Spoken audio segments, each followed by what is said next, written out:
Maintenant qu'on rentre dans la 6e conférence sur l'approche branchée sur les patients pour les essais cliniques, on aimerait prendre quelques minutes pour célébrer les avancements et les accomplissements qui ont été faits dans les 5 dernières années pour l'engagement des groupes patients pour le processus des essais cliniques. Comme on dit, le passé est là pour qu'on puisse apprendre pour créer un meilleur avenir. Un objectif constant de la conférence, c'est d'amener ensemble tous les écosystèmes et les joueurs dans l'écosystème du cancer pour définir et étendre l'engagement des patients et des groupes de patients dans le processus des essais cliniques. Le progrès a été solide et l'affirmation de l'engagement de la communauté en cancérologie, comme dans tous les défis, plus de travail est à faire. C'est pour ça que la conférence est là, avec un emphase, une concentration continue sur l'innovation et la perturbation. J'ai eu un grand privilège d'animer ces conférences dès le début. Avec moi aujourd'hui, c'est nos 4 co-chairs de la conférence. La plupart d'entre eux ont aussi été co-chairs dès la première conférence depuis 2017. La direction et le contenu de la conférence est un résultat absolu de l'expertise qui a été donné par ces co-chairs. Tous nos co-chairs sont des leaders de pensée et qui nous amènent les meilleurs savoirs dans l'évolution du patient, l'engagement des patients dans les essais cliniques. Avec Barry aussi à la table, je suis très excité qu'on puisse amener ces 5 personnes-là pour refléter sur les derniers accomplissements et où ça nous amène aujourd'hui. Aussi, on va discuter comment les accomplissements peuvent être des points de départ pour les efforts à l'avenir et un changement continu. D'abord, j'aimerais souhaiter la bienvenue à Stéphanie Michaud, qui est la présidente directrice générale de BioCanRx, un organisme à but non lucratif qui a pour mandat d'accélérer le parcours des immunothérapies novatrices du laboratoire au chevet des patients. À ce titre, Mme Michaud est directement responsable de tous les aspects de l'organisation. Elle essaie particulièrement la création des partenariats entre le gouvernement, les organismes sans but lucratif, le milieu universitaire et les entreprises privées dans le but de maximiser l'incidence de la recherche financée par le réseau BioCanRx sur la vie des personnes touchées par le cancer. Je peux dire, basé sur mon expérience, qu'elle est une expérience, elle a de l'expérience et elle est experte dans la création de ces liens-là. Alors, le Dr. Winston Chung est un oncologue médical, scientifique clinique et un chercheur en données réelles. Et il est chair et directeur provincial du programme de recherche Cancer Control Alberta. Dr. Chung a contribué beaucoup à la génération de données dans les données probantes réelles en oncologie. Nos conférences ont bénéficié significativement de l'expertise du Dr. Chung. Michael Duong est le chef de l'innovation chez Hoffmann La Roche, limité dans toutes ses divisions canadiennes, y compris Roche Pharmaceutique, Roche Diagnostic et Roche Soins Diabétiques. Michael est également à la tête de la Roche Innovation Hive, l'espace créatif dans lequel l'avenir de la santé est imaginé et co-créé entre Roche et ses partenaires externes. Michael est également membre fondateur du Réseau canadien d'innovation, qui est une société à but non lucratif qui représente un consortium de membres des secteurs publics et privés axé sur l'accélération des soins de santé personnalisés au Canada. Michael a toujours amené la pensée innovative à ces conférences-là, qui est une des raisons de son succès. Et finalement, nous avons Steven Sundquist, qui est directeur exécutif de 3CTN. Il possède plus de 25 ans d'expérience en essais cliniques et en gestion de programmes de santé. Le Réseau canadien pour les essais cliniques sur le cancer maintient un portefeuille de plus de 800 essais cliniques multicentres universitaires sur le cancer et mobilise et soutient une communauté pan-canadienne de plus de 250 chercheurs professionnels de la recherche clinique et partenaires de patients. Son habileté à connecter entre différents joueurs très diversifiés et des sujets complexes a amené une pensée fraîche et perturbatrice à nos agendas. Alors, bienvenue tout le monde. J'aimerais commencer avec toi, Barry, en tant que président directeur général de CCC, et tu as été à l'avant-plan des conférences pendant 6 ans maintenant. Est-ce que tu peux parler de la vision que tu avais pour ces conférences-là au début? C'est quoi les accomplissements qu'ils ont eu à cause des conférences? Et comment est-ce que tu penses qu'ils vont amener les 5 prochaines années? Alors, c'est une grosse question. Et merci pour l'excellente introduction, Anne-Marie.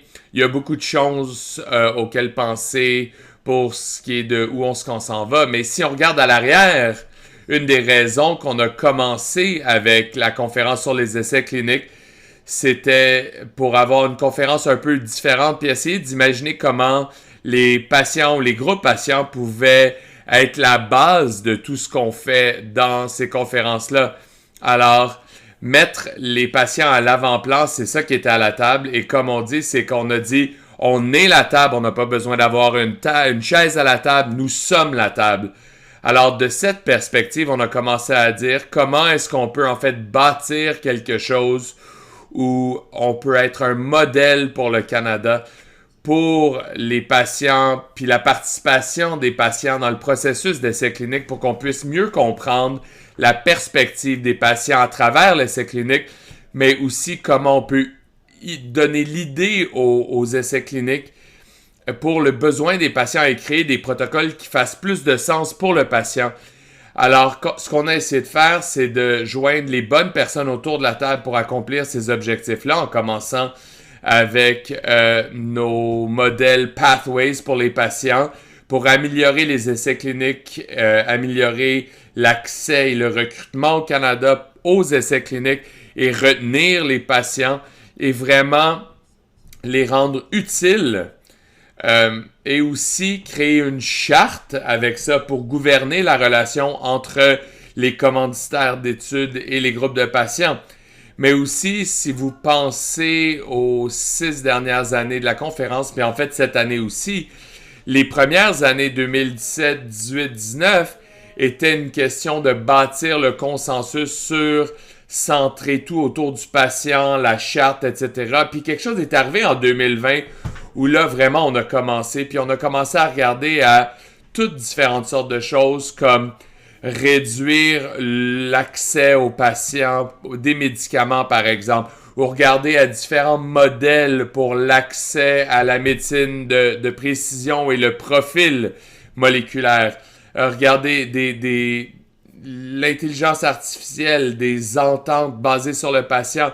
Alors, si vous regardez les conférences, plusieurs sont sur notre site web. Vous pouvez voir toutes ces séances-là et comprendre comment on a développé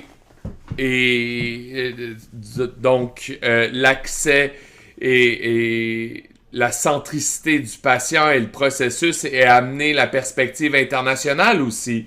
Et on a eu des gens de partout aux États-Unis qui ont parlé des nouveaux avancements pour ce qui est de, par exemple, la médecine fondationnelle. Ça, c'en était un bon, où on a regardé toutes les nouvelles mutations qui peuvent être avancées et gouvernées dans un essai clinique, et aussi regarder comme Mill & Sue ont fait pour créer des essais autour de ça pour accommoder ces petites populations de patients qui avaient certaines mutations spécifiques. Alors vraiment, redéfinir comment les essais sont faits et travailler avec Santé Canada, la FDA, pour comprendre tout ça. Alors, plusieurs choses ici et les rendre vraiment une variété d'inclusion dans le processus de développement de médicaments où les patients, les groupes patients peuvent jouer un rôle. Alors, très différente des autres conférences sur les essais cliniques à travers le monde. Et en fait, je dirais que c'est pas juste unique, mais les gens qui viennent les voir sont très uniques, très mixtes comme spectateurs, que ce soit des groupes patients, l'industrie, réglementation, évaluation. Puis en fait, ce genre de travail-là affecte tout ce qu'on fait ici à Cancer Colorectal Canada. Et on a commencé à voir les choses à travers ces processus-là et ce cycle de développement et où on met le patient à l'avant-plan. Et on l'a regardé dès le début en termes de, l'idéation de l'essai clinique, les essais eux-mêmes, la perspective des patients et comment nous, on serait là pour la technologie d'évaluation de produits à l'international, le profilage moléculaire et aussi se joindre à ça à travers le monde pour avoir accès au profilage moléculaire et le FT3 puis la coalition cancer.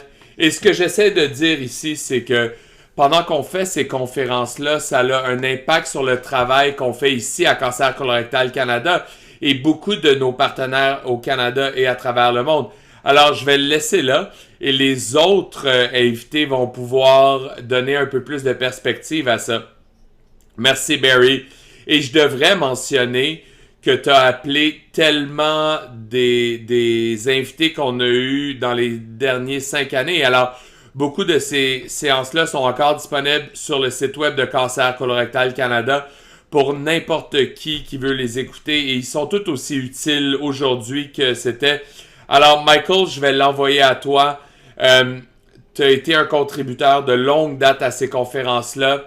Alors, pourquoi est-ce que Roche a participé? Pourquoi est-ce que tu participes dans ces conférences-là? Oui, définitivement, et merci pour l'invitation encore une fois pour participer et soutenir la conférence.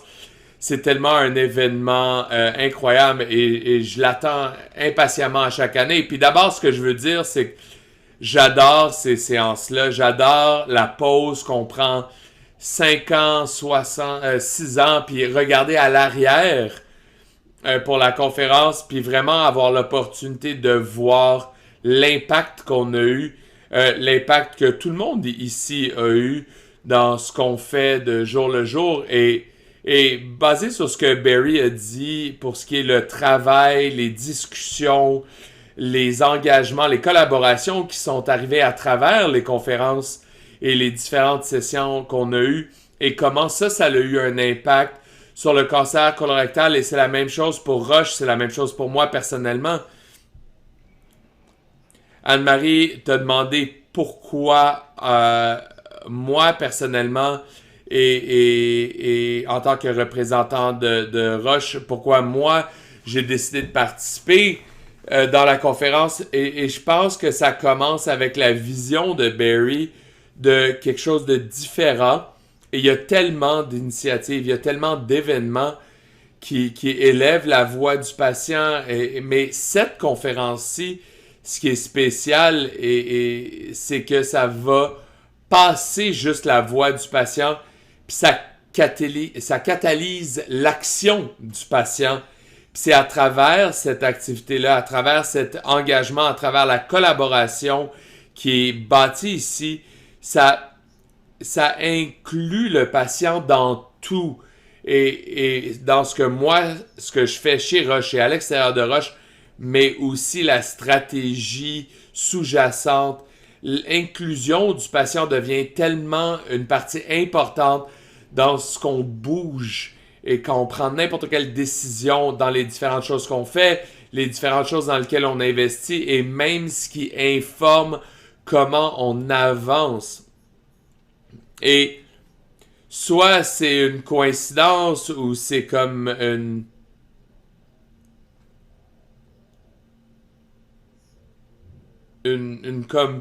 un architecte de ma carrière, mais la progression de ma carrière a comme miroité l'évolution de la conférence. Au début, on commençait à parler de l'inclusion du patient dans les essais cliniques. Puis à ce moment-là, j'étais le directeur des essais cliniques chez Roche et ensuite je faisais les preuves en temps réel. Et j'ai commencé à faire ça chez Roche, puis ensuite j'ai commencé à faire la personnalisation de la santé. Et c'est là qu'on a vu l'évolution dans la... Puis là, on commence à parler de perturbation et innovation. Puis là, maintenant, je suis chef de l'innovation pour Roche. Et ça continue. Alors, on a eu vraiment une grosse connexion entre les sujets qui sont livrés ici, l'utilité des sujets qui sont discutés ici, puis amener le patient au centre et mettre la table sur laquelle on parle. Et c'est là qu'on avance.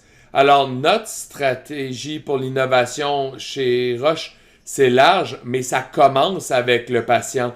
La centricité des patients, puis on garde ça de cette perspective-là. Et je voudrais pas manquer de dire que la conférence, les discussions qui sont ici, ça a eu une influence sur modeler cette stratégie-là. C'est probablement une des plus grosses influences sur la stratégie que j'ai chez Roche. Et j'aimerais ça continuer. La stratégie, ce qu'on fait, puis j'espère que ça va continuer à élever et pousser le travail qu'on fait comme ça pousse et élève le travail que les autres font. Alors, je vais arrêter là et je vais passer le microphone aux autres collègues. Oui, merci Michael. Et j'adore la phrase que tu as utilisée, que c'est pas juste la voix, c'est vraiment, ça a catalysé une action collective à travers les communautés. Alors, Winston, on a toujours donné tellement de valeur à ton expertise, surtout, et je vais utiliser le terme très large, des données. Alors, c'est quoi la valeur pour toi, ton organisation, et c'est quoi l'impact sur ton jour le jour? Oui, merci Anne-Marie de m'avoir invité à partager aujourd'hui.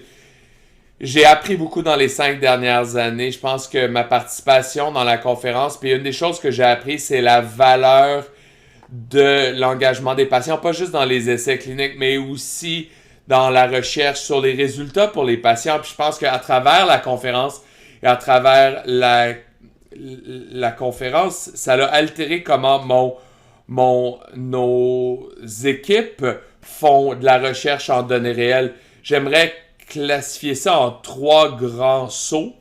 Un, c'est la reconnaissance que les patients sont vraiment les utilisateurs de nos données et d'avoir la scientifique qui pose la question en premier, puis ensuite on donne les résultats aux patients plus tard. Ça, c'est très daté comme approche, très obsolète.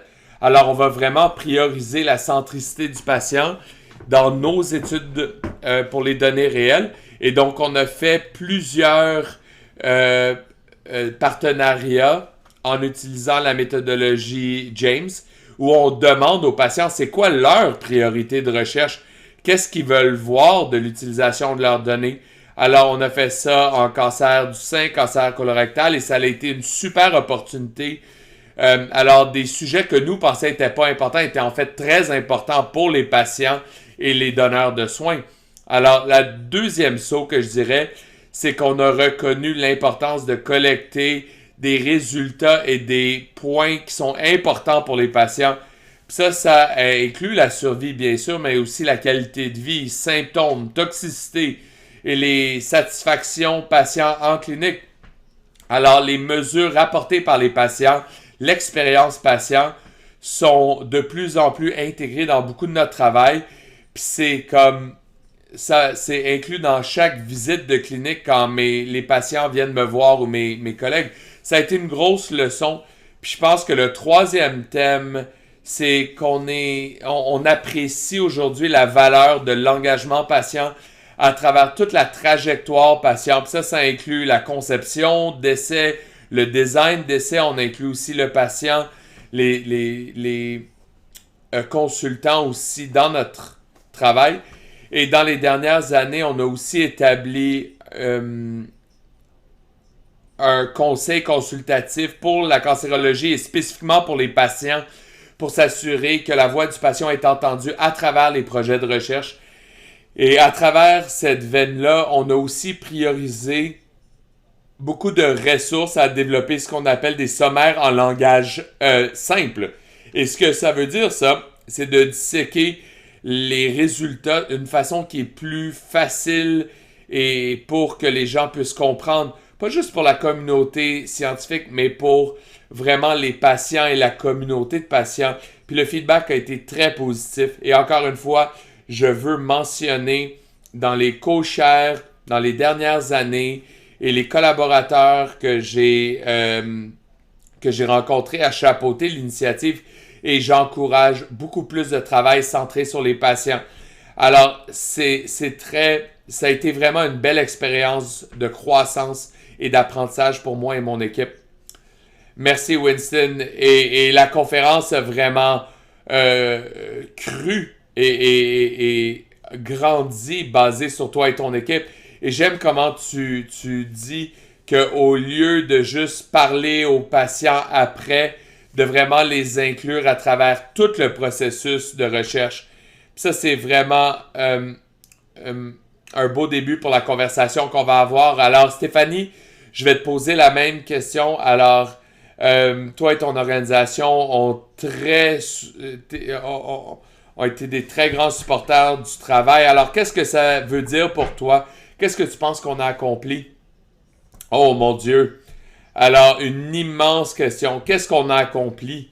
Je pense que ce qu'on a accompli à travailler ensemble, tous les collègues ici, l'engagement, c'est de vraiment mettre à l'avant-plan vraiment le besoin pour l'engagement patient, mais aussi souligner la valeur incroyable qui vient de l'engagement patient, du préclinique au développement clinique. Alors, une des raisons que BioCanREX a joint très tôt dans le projet, dans la conférence, c'était parce que on voyait qu'il y avait une approche unique qui était utilisée où c'était pas seulement une question de l'engagement patient dans une très petite partie du processus de développement de médicaments, mais c'était plus à travers tout le continuum. Et pas juste les patients, mais aussi les groupes patients. Et ça a vraiment résonné avec nous chez BioCanREX, parce que ça a communiqué à moi que cette initiative était quelque chose qui allait avoir des jambes. Ça allait pas être juste une fois, qu'il allait avoir une continuité. Et dès le début, BioCanREX et Cancer Colorectal Canada, la conférence, on était très enlignés. Alors BioCanREX, dès le début, engage un engagement avec différents groupes de patients à créer leur propre alliance. C'est comme ça qu'on a appris à propos de Cancer Colorectal Canada et comment on a été capable de travailler ensemble et définir les initiatives où on peut amener la recherche, la communauté de recherche académique au Canada avec les patients. Et l'apprentissage a été immense. Et parce que l'engagement des groupes de patients et leur influence, et au lieu d'aller d'un modèle unidirectionnel de communication, de savoir, on peut le déchirer, le jeter par la fenêtre et développer vraiment un programme d'échange de savoir où on est informé par nos groupes de patients sur qu'est-ce qui est besoin et quelle direction on doit prendre. Et d'être capable de, oui, donner des formations aux patients sur la science, la recherche et comment devenir un partenaire patient dans les protocoles d'essais cliniques, mais aussi former les chercheurs sur comment gérer les patients.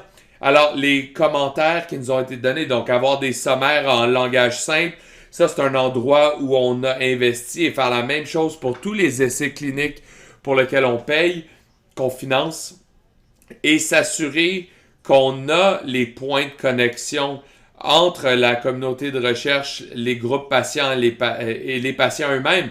À la fin de la journée, on peut vraiment catalyser le début de ces collaborations-là entre les groupes. Alors, ça, c'est vraiment ce que la conférence fait ici de ma perspective, de la perspective de BioCanREX, et c'est donc d'amener ensemble différents secteurs, que ce soit un alignement entre un bien commun, et le bien commun, c'est qu'est-ce qu'on peut faire pour les patients et comment on peut rendre les choses meilleures pour le patient. Et ce que la conférence a été capable de faire, c'est de vraiment séparer comment on peut travailler ensemble, qu'est-ce qui fonctionne, comment on peut rendre les choses meilleures, plus efficaces pour qu'il y ait plus de valeur pour le patient à la fin de la journée. Et alors, merci pour la question, Anne-Marie. Et merci pour la belle réponse. Et pour renforcer le thème de collaboration, alors chacun d'entre vous a amené ce concept pour ce besoin de plus grande collaboration pour avoir du succès. Alors Steven, je veux naturellement te souhaiter la bienvenue.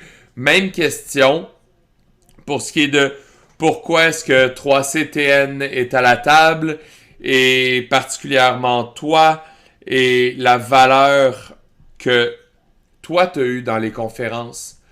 Oui, merci beaucoup Anne-Marie pour la super introduction aussi.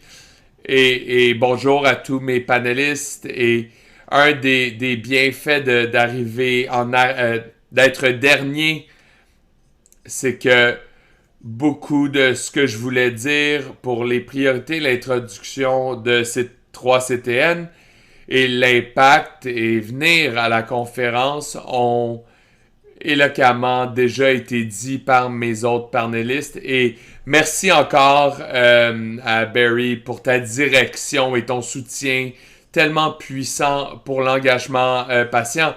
Et 3CTN, le réseau pour les essais cliniques au Canada, a eu cette réflexion sur sa propre stratégie d'engagement patient pour pouvoir, pour la conférence, mais aussi pour comprendre que le développement actif qui arrive dans la communauté patient en recherche en cancérologie puis dans les essais cliniques, alors ça l'a aussi été une façon d'évaluer comment les priorités qui s'en viennent et dans un champ changeant, si vous voulez.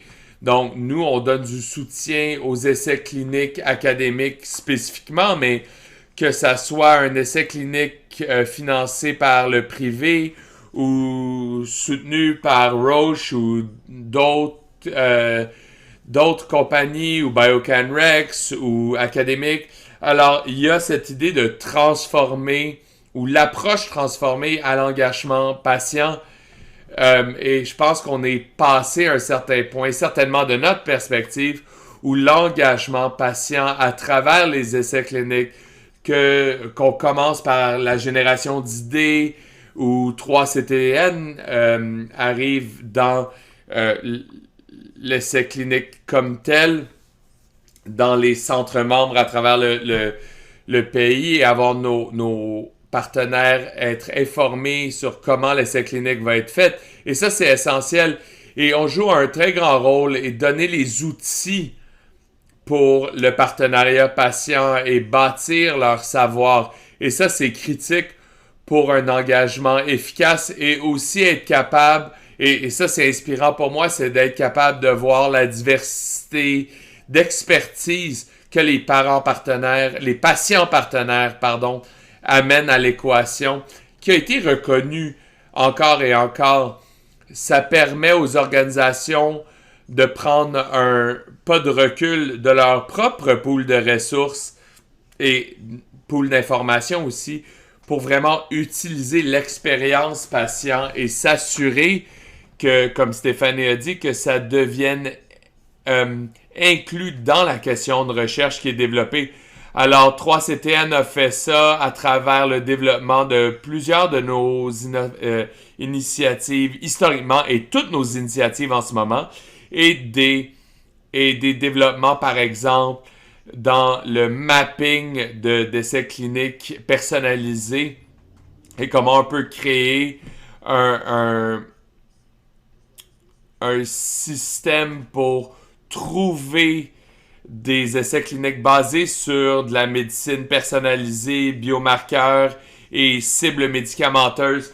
Et ça a été informé par nos communautés de partenaires patients, du design à l'implantation et aussi les essais cliniques et l'approche décentralisée que 3CT et nos partenaires en académie et privé ont développé dans les dernières années. Donc, l'initiative CRAFT pour amener de l'accès aux patients. et les questions et en fait le cadre ont été informés par des partenaires patients. Puis ça, c'est quelque chose que je dirais a vraiment été inclus et a changé dans les essais cliniques. Puis peut-être avait une approche différente dans le passé, mais je pense que c'est des exemples excitants de l'état de l'avenir dans l'engagement patient où les partenaires sont à la table dès le début. Comme il se doit, en fait. Oui, merci Steven. Et je veux peut-être ramasser dans les dernières minutes, dans un commentaire que tu as dit qu'on est passé le point. Alors, l'engagement des patients, mettre les patients au centre, l'inclusion, c'est l'avenir. Et Barry, j'aimerais que tu commentes sur l'avenir et les sortes d'initiatives ou les points de départ sur lesquels tu aimerais bâtir, basés sur la conversation que tu aimerais voir pour l'avenir, dans tout le processus et pas juste dans les essais cliniques spécifiquement. Puis après ça, je ferai un tour de table.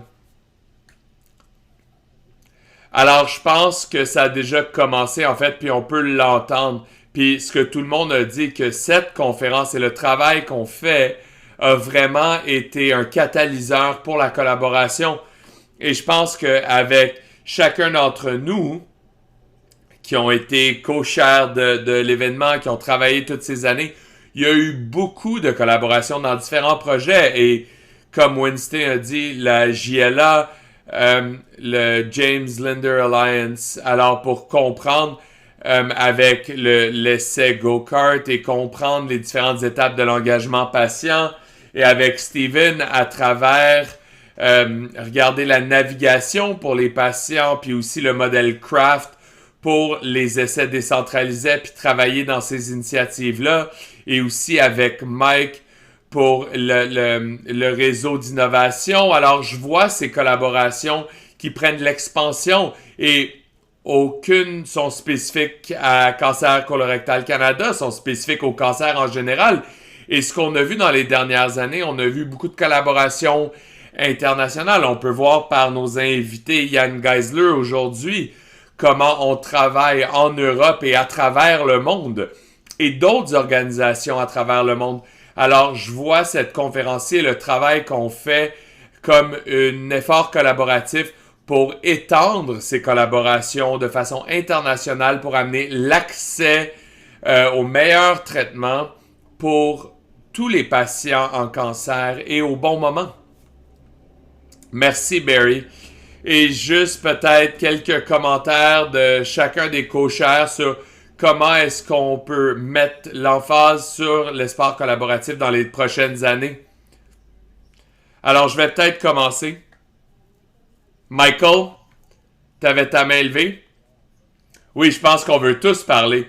Alors, très rapidement, puis je pense que c'est très similaire à ce que Barry a dit, mais pour moi, et je pense que la conférence elle-même, je l'ai mentionné, je pense que ça prend vraiment l'avant-plan de l'espace, mais collaborer pour l'action. Alors, ce qu'on pense c'est de la collaboration, c'est souvent juste s'asseoir autour d'une table et parler. Je pense que la conférence montre qu'on peut faire ça, mais en fait, catalyser l'action, c'est la clé de l'impact. Et tout le travail qu'on fait dans toutes les collaborations qu'on fait, si on peut mettre l'emphase sur amener les idées à l'action, amener les conversations à l'action et faire les choses dans l'environnement opérationnel, là, on va faire du changement. Merci, Steven. Oui, merci, Anne-Marie. Et pour bâtir sur ce que Michael a dit, et désolé, j'ai eu du feedback ici. Alors, bâtir sur le commentaire de Michael, je pense que l'opportunité est d'utiliser le travail qui est déjà fait par Pacte et utiliser le cadre qui est la charte pour l'engagement patient et utiliser le modèle de ville ou le modèle City en tant que modèle pour tous les gens qui sont nouveaux à l'espace pour les aider à commencer dans l'espace et la collaboration avec des commanditaires et développer des essais cliniques et la recherche en général. Et je pense que la valeur de ça et l'opportunité, c'est vraiment d'utiliser les groupes patients et leur expérience et les priorités stratégiques que les groupes patients peuvent nous donner vraiment uniquement. C'est très puissant, puis c'est une grosse étape qui peut être prise pour qu'ils puissent amener leur propre capacité. Mais je pense que les groupes patients ont une valeur unique que les commanditaires reconnaissent dans comment on donne la direction de la recherche, dans l'engagement, dans les activités futures, mais aussi la mobilisation et le soutien, et aussi le financement aussi. Alors, beaucoup d'opportunités. Je pense que ça, c'est un potentiel sous-utilisé sur lequel on peut mettre l'enfant, surtout dans notre espace, pour utiliser les parents partenaires pour avancer les essais cliniques et la création de nouveaux essais cliniques. Merci. Stéphanie Winston, un dernier commentaire? Si je puis, Winston, je vais être très, très rapide. Alors, mes collègues ont été très, très, très éloquents à dire que, et pour continuer sur ce qu'ils vont dire, surtout pour l'action, c'est une conférence, c'est un groupe d'organisations, d'individus qui sont très concentrés sur l'action et livrer les résultats. Et si vous êtes intéressé à avoir un impact, j'inviterai ceux qui nous écoutent aujourd'hui de poser des questions et de participer et participer avec nous. Et une des raisons, comme j'ai mentionné, que nous, on s'est joints, c'est parce que, à cause de l'engagement fort de cancer colorectal et de Barry en particulier. Alors, pour moi, c'est, oui, on gagne le momentum, mais très important pour les discussions, c'est de maintenir le momentum. Et ce que le groupe fait, c'est le potentiel pour la continuité et de toujours amener l'attention sur ce que c'est, ce qui est en fait le patient. Alors ça, c'est mes derniers commentaires. Et Winston, c'est à toi. Oui, je veux juste dire que je me sens tellement motivé, énergique sur ce que tous les invités ont parlé aujourd'hui. Puis aujourd'hui, et la session aujourd'hui, et mon équipe a vu comment l'engagement patient peut vraiment élever un projet et peut vraiment avoir un impact. Puis tant qu'on fait ce qu'on fait, je pense qu'on s'en va dans la bonne direction. Alors, je veux plus collaboration avec le groupe et je me sens très encouragé par la session et ce qu'on a discuté aujourd'hui. Merci Winston et moi aussi personnellement. Et je pense que je parle au nom de Cancer colorectal quand je dis tellement reconnaissant l'organisation est pour chacun d'entre vous, pour votre leadership, pour vos gros cerveaux, pour votre innovation et pour toujours soutenir ces conférences-là de la meilleure façon possible. Alors, un grand merci à vous tous. Alors, je vous inviterai à aller à Cancer colorectal et leur site web pour vraiment un immense volume de contenu dans la conférence.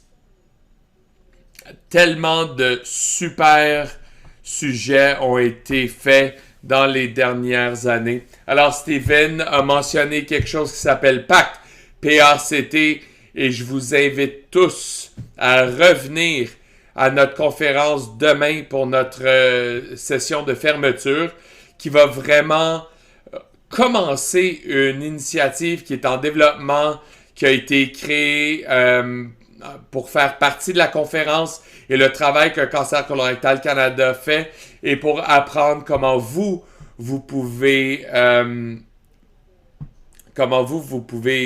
participer et changer comment on améliore la participation des patients dans